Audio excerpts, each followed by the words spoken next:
Today's vlog is on depression, something that I'm becoming passionate about people knowing more about, because I think that it's something that is so misunderstood and could so easily be more understood if people were to read up about it, watch stuff about it, listen to people who have it.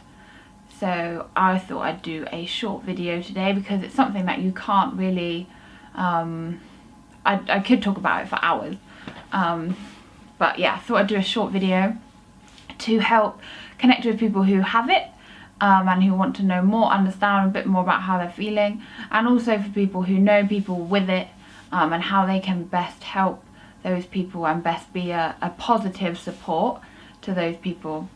So I've had depression for about 3 years now, and it's a really weird thing when you first get it because you don't really understand why you feel the way that you do. I was really blessed to have a mum who had depression when she was younger, so she could straight away give me an initial insight and help me learn very quickly that it wasn't my fault, and that it's also she helped to combat some of the lies, I guess, that a lot of people think. So I thought I'd start with them, some truths and some lies about depression.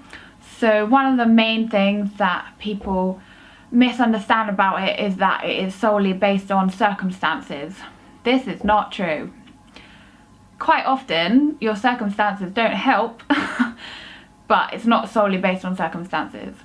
So when I was in probably my 2nd year of depression, I got married, I have an amazing husband, I have a really nice home, and everyone was like, you know, not everyone, but people who kind of I let in to the fact that I was struggling with life.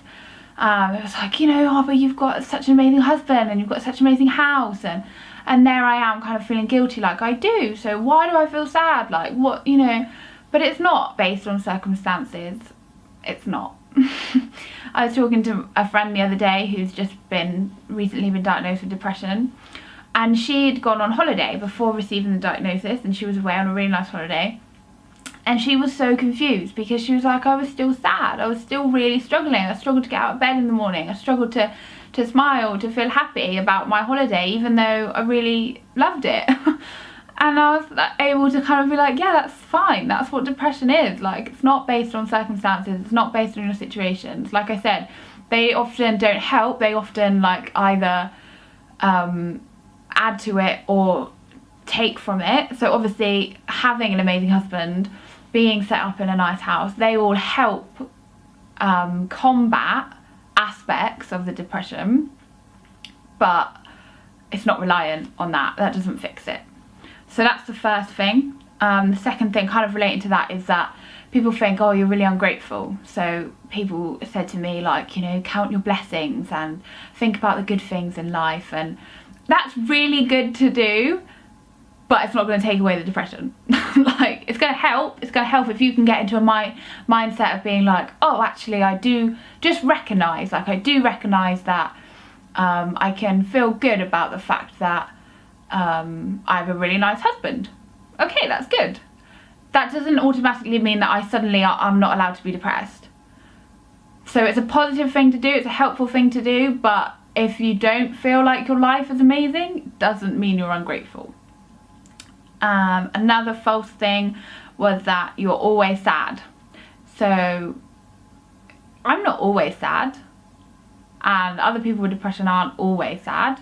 We can be happy, we can laugh, we can enjoy stuff, but it's like a constant background. Like, you know, in cartoons when characters have a rain cloud over their head and it's constantly raining on them, it's kind of like that. Like, that character can still laugh at a joke, they can still have fun, they can still almost forget the rain for a little while, but it is always there.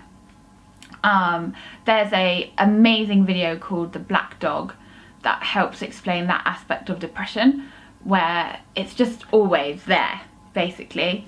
And I think that because we can feel other emotions, because we can enjoy stuff, we can have fun. Sometimes the come down after that is a lot more drastic for us. So people without depression, maybe they've gone out to an amazing party and they come home and you get that whole like, oh, the party's finished, like, got to go to work tomorrow, that kind of like come down feeling. And that's normal. For someone with depression, one, that would be a lot more severe, and two, you might not have had to have gone to a party. You might have simply watched a funny program for 20 minutes and forgotten, like kind of escaped the depression, I suppose. And then the program finishes and all of a sudden you don't know what to do with yourself. So it's a lot more drastic, and it's a lot more smaller things that can make you feel like you're on a bit of a roller coaster. But we aren't always sad. And so, yeah, we're not. Some truth, it's tiring. It's really tiring having depression. Like, if you think sometimes a normal person, I say normal, I mean someone without depression, like not many people are normal, whatever normal is. Okay, so say you wake up and you just feel like, oh, just can't be bothered today, like, but you get up anyway and you have breakfast and, you know, you feel a bit better towards the end of the day, and it's just not, you know, like, everyone has bad days. And it's tiring more, that day is more tiring for you to get yourself up when you don't want to.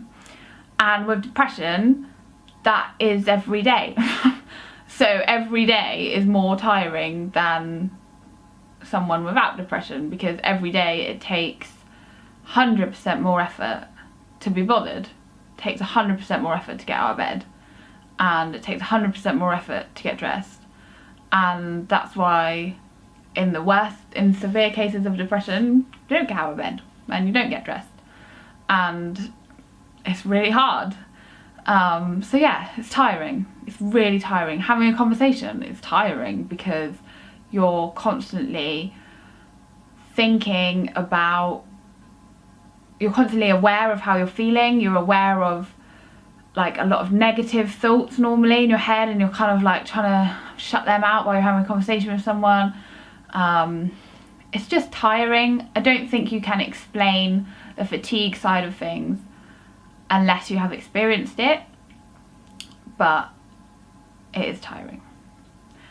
Another one is that it can physically hurt. So that sounds bizarre, but it can, because your body is under so much emotional stress and mental stress. Your body can ache, you can get headaches. Yeah, you're so tired, so everything aches a bit more. Yeah, it's tiring. Okay, I thought I would do some, like, just some kind of facts, I suppose, a bit of help understanding certain situations maybe. So one of the main ones for me is social situations. Like I said, I'm married, so I go out for coffee sometimes with my husband, Will, and at first he would kind of constantly ask, like, are you alright? Are you alright? Are you okay? And I am okay, but I'm not as okay as he is, maybe. So for me, we could go out for coffee for half an hour, and if he's having a good time, he'll be smiling and laughing and chatting about stuff, and I can tell that he's having a good time. Me, it's a lot more tiring for me to do that, and it's really nice if we can just sit, and just sitting is fine. And I might not smile the whole time, because that's not really, that doesn't come naturally anymore, I suppose, and I might not start conversations and things, but actually just him sitting there, understanding and letting me be how I feel, letting me be, is really nice for me, and I am really enjoying the time. It's just that, like I said, it's tiring, and so being in a social situation, it's nice when people just allow you to just be. And yeah. Another thing that might be helpful is that I find that I'm really interested in what my friends have been up to. So I might not be great at thinking of questions to ask you and like carrying the conversation and things like that, but I really want to know what your day is like. And maybe I've had a really hard day, maybe I haven't really done much, I don't really want to talk about my day, but I'd love it if I could just like ring you or sit with you and you just tell me about your day, and that's fine. That's something that I think I've noticed from speaking to people with depression, that people, we like that. Because it means that we don't have to put much effort into the conversation, we don't have to think about things, we don't have to focus on the fact that maybe we have had a really hard day and we don't feel very happy and we don't really want to talk about it, but we can sit and listen to you and what you did at work that day, and it just gives us a distraction, I suppose, from the kind of constant thought pattern in our head, from the rain cloud, if you like. Yeah, so that's quite a good thing to do. On the side of someone who's kind of spending time with someone with depression, is to talk to them about your day and to talk to them about what you've been up to and things like that. Just looking at my notes here. Oh yes, social situations again. If we say no to something, doesn't mean that you can't invite us to anything else. So I have a few people who, they kind of invited me to something and then they were like a bit anxious the next time as to whether to invite me, because they didn't want me to feel pressured to go because I'd said no last time, but they didn't want me to feel left out, and it is like, it's quite a difficult thing to think, but to kind of work out and to kind of gauge. But yeah, it might just be that evening we can't face the thought of going out and sitting in a room with loads of people and having to have a conversation and having to put on a front, I suppose. Like, even with really good friends, you still have to kind of put on that, like, hello, I'm here, like, I'm, you know, this is me kind of thing. And when sometimes we just want to curl up in a ball and have a cup of tea. So yeah, sometimes we might not be up for it, but then another night we might be, or we might feel that, like, I don't know, maybe you invite us to something with 10 people and that's too many people, but then you might invite us to something with just 3 other people, like going to watch a film or something. On that day we might feel like, yeah, I can do that actually, I can go and sit in a cinema, because I know that I won't have to have conversations, and I think it's just about being patient and with that person and understanding where they feel comfortable and kind of meeting them there, if that makes sense. Because it is good for us to get out, and to do stuff and to be social, but it is also really tiring. Like I said, it's really scary, it's quite daunting. So yeah, I guess maybe asking that person, how would you like to spend time with me, would be a good shout, to kind of gauge where they are. Yeah. And finally, like I said, I could talk for hours about it, but I kind of wanted to do this video and then invite you guys to comment and start a conversation, really. Because obviously this is only my opinion. Like, I know people with depression and I can kind of see the general traits and the general things that are bad and good, but I am only one person, and it's so much more insightful and so much more helpful if kind of a load of people are like, oh, actually I found this helpful, or I found this helpful, or someone might be completely different to me and be like, Heidi, what are you on about? I have depression and that's not helpful for me at all. So I guess this is just like a base for a conversation, and I really hope that happens. I really hope that you guys kind of connect and just get talking, like, even if it just means that, like, you can start a conversation with someone that you know with depression, or you have depression yourself and you feel like you can show them this video and you can have a conversation about how best they can support you. So yeah, that's what I'm hoping for this video. And the final thing, which actually Will said that I should put in because it's something that he really struggles with when interacting with me, and other people, because like I said, we know other people who have depression, is how to ask how they are without asking how they are. Because when you have depression, the question, how are you, is not a really welcomed question, because most of the time I'm just plodding along. I'm just like, well, I got up today and I got dressed, so that's pretty good.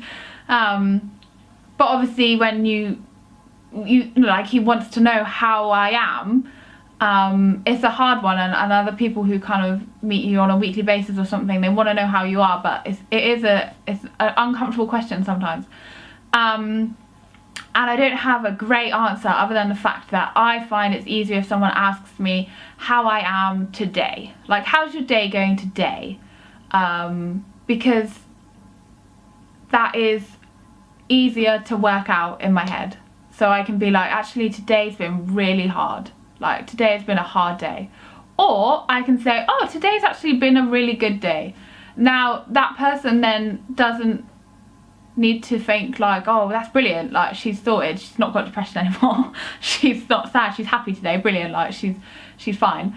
But they know that, oh, she's having a good day, so you know, maybe like we can go out and get coffee, or it's just encouraging to be like, oh, like it's great, I'm glad you're having a good day.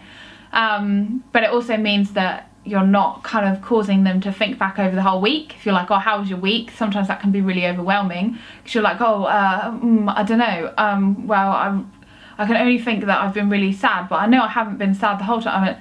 Yeah, so that can be a bit overwhelming.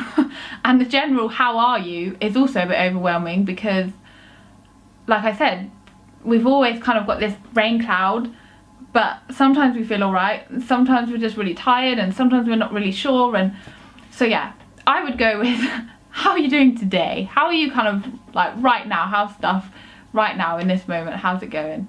Because that's always a bit of an easier question for someone on an emotional roller coaster and going through the ups and downs of depression.